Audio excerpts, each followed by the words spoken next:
Bonjour à tous. 130 kilos de tabac retrouvés dans des appartements dijonnais. 2 hommes ont été placés en retenue douanière pour blanchiment, détention irrégulière de tabac et travail dissimulé. Ces suspects s'approvisionnaient régulièrement en tabac depuis le Luxembourg et revendaient au détail leurs produits. Lors d'une perquisition, 92 kilos de tabac ont été retrouvés dans un premier appartement et 40 kilos dans le second.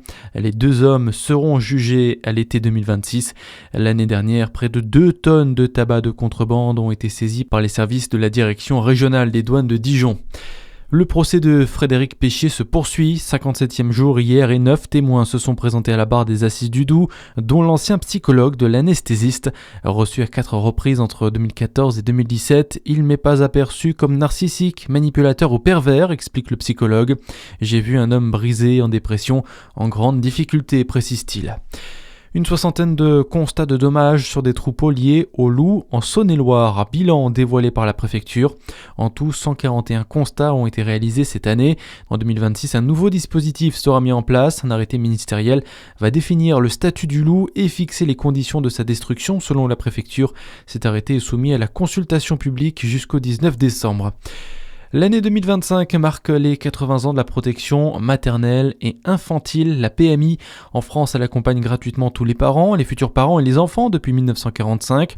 Cette semaine avait lieu l'inauguration des locaux du Centre de santé sexuelle et de la protection maternelle et infantile de Besançon.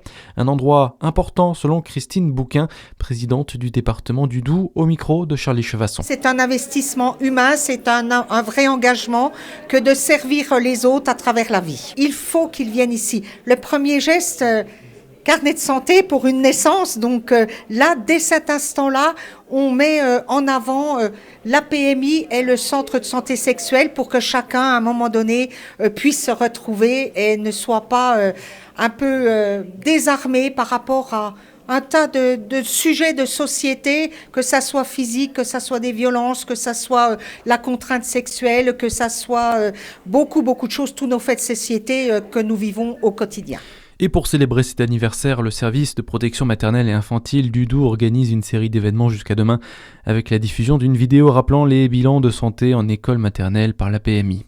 Dans l'actualité aussi, Christophe Glaise est désormais fixé sur son sort. Le journaliste français a été condamné en appel à 7 ans de prison pour apologie du terrorisme. La justice algérienne a donc confirmé la première peine prononcée à l'encontre du reporter.